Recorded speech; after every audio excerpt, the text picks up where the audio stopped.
กราบสบายดีพี่น้องปงปายไอใส่ยิงก้าวทักทายสบายดีพี่น้องไปทางฝั่งซ้ายสปปลาวพี่น้องทางโซนยุโรปและกับพี่น้องประเทศไทยบ้านเฮาเนาะพี่น้องเนาะทักทายสบายดีพี่น้องFCนะครับทั้งผู้ใหม่และกับผู้เก่าขอบคุณขอบมกขอบเจอพี่น้องปองปายคู่คนที่แบบมาเป็นกำลังแรงมกกำลังแรงเจอดูยูเซอร์นะครับสำหรับคลิปนี้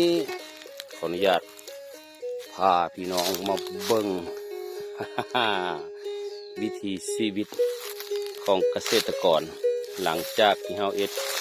ไหใส่นาเอ็ดเข้าหน้าปีแล้วบางคนบางท่านก็เอ็ดทำการปุ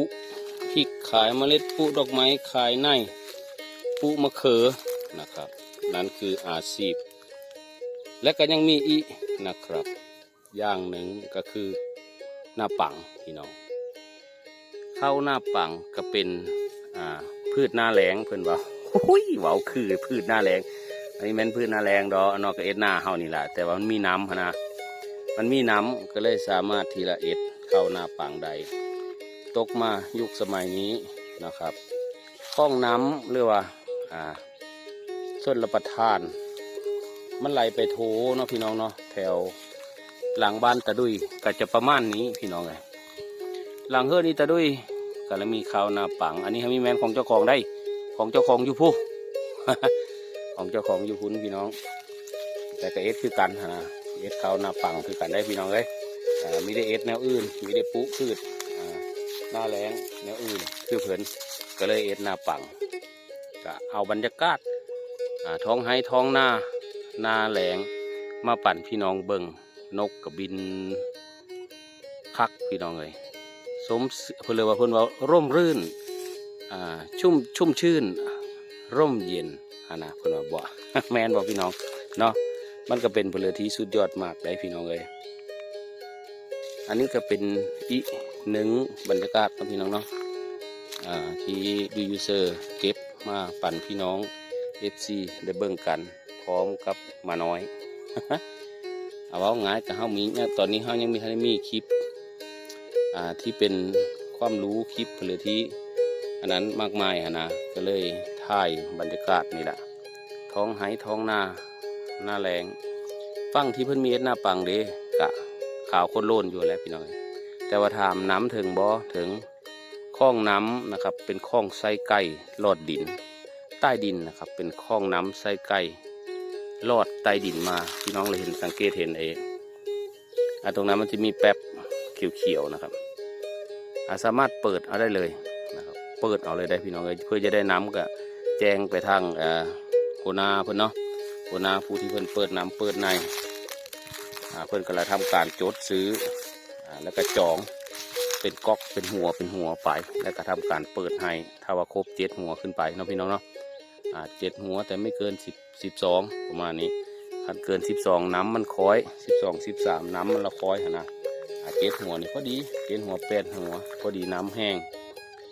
กะจะได้เปิดก๊อกเอาคือว่าเลยพี่น้องถือว่าเป็นผลิตที่สุดยอดมากนะครับสำหรับน้ำที่เอามาเอ็ดหน้าปังนะเด็กของผู้ค้ากะอยู่ฝั่งนั้นพี่น้องเอาคือมีถ่ายของเจ้าของของเพื่อนมันงามแล้วนะ ก็เลยมาถ่ายเอาของเพื่อนนี่แหละของเจ้าของท่านกำลังพี่น้องเพิ่งจะใส่ปุ๋ยได้ประมาณ3-4 มื้อกะถือว่าโอเคอยู่ความงามก็ดีกำลังเขียวแต่ของเพื่อนงามกว่าก็เลยมาถ่ายเอาของเพื่อนนี่แหละเป็นหลักของเจ้าของอายุทั้งหลังที่เป็นแบ็คกราวด์ทั้งหลังเขียวๆนะ ก็ประมาณนี้เนาะพี่น้องถ่ายปันพี่น้องเบิ่งเนี่ยสวยสดงดงามพี่น้องเลยคืดว่านะแต่ถามว่าเอ็ดหน้าได้ขายข้าวบ่แต่ละปีกับบลาพอได้ครบได้กินพี่น้องหน้าก็ไม่ได้หลวงได้หลาย3 ไร่นะครับเนาะพื้นที่3 ไร่กะเอ็ดหน้าแน่หน้าปังหน้าปีพอได้แก่นะเป็นพื้นที่สมมาพาควรอยู่สำหรับพื้นที่เฮาซ้ำนี้เนาะพี่น้องเนาะแต่ว่าการชลประทานท่านก็ถือว่าโอเคได้พี่น้องเนี่ยถือว่าโอเคเป็นอย่างมากน้ำเปื้อเลยนะครับน้ำเปื้อเลยเต็มนะครับอันนี้มีแมนอันนี้ ไอ้บุ้ง บงไอ้บุ้งเป็นกะลงมานำนะพี่น้องตัวนี้เป็นบ่อเลี้ยงปลาของลูกพีเพื่อนได้เนี่ยของลูกพีโน่ ผู้เจ้าของเพิ่นกับผู้ทำการควัดอันนั้นอยู่ผู้กลุ่มอยู่ผู้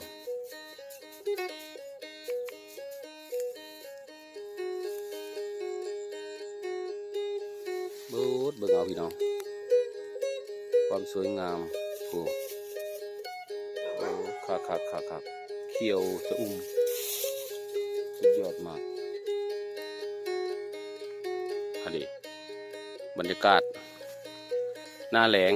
นะครับแต่ทางนี้ถือว่าแล้งได้พี่น้องไงหน้าแล้งแต่เขียวสะอุ่มซุ้มเย็นคักอยู่พี่น้องไงคักอยู่สำหรับบ้านเฮาเนาะตะกี้สงยังมีฮันได้มีชนประทานหรือว่าน้ำคลองเนาะคลองใต้ดินก็มีเอสไปเลยปล่อยคือ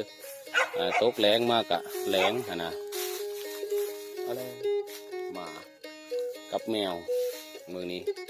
ป่าอยู่ในหนองซาเพิ่งกระแตบุบับอยู่ได้พี่น้องตกแรงมากกะแรงมีสีเขียวแบบนี้ได้พี่น้องเลยแต่หลังจากที่เพิ่นมีส้นประทานเนาะหรือว่ามีคลอง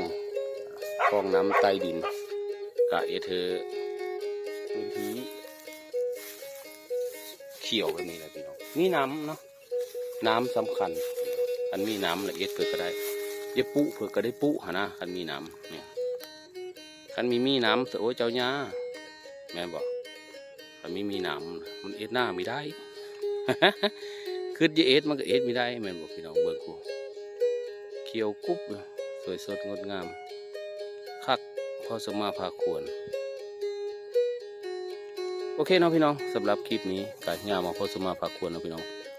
ผู้ค้ากะมีคลิปหรือมีสาระดอกถ่ายบรรยากาศปั่นพี่น้องเบิ่งขอบคุณขอบเจอพี่น้องปองปายนะครับที่แวะมาเป็นกำลังแรงกำลังแรงเจอดูยูเซอร์เนาะพี่น้องเนาะสำหรับคลิปนี้มีเอาเงาไปเลยดอกเอามาเบิ่งคลิปส้มบรรยากาศท้องไห้ท้องนาย่ามหน้าแล้งหรือว่าข้าวหน้าปังเนาะก็จะประมาณนี้พวกข้าขออนุญาตบัดคำจบคลิปลงสำนี้เด้อพี่น้องเด้อขอบคุณมากมายบ๊ายบายครับผมพอกันใหม่คลิปหน้าเด้อพี่น้องเด้อสำหรับคลิปนี้ขอบคุณครับ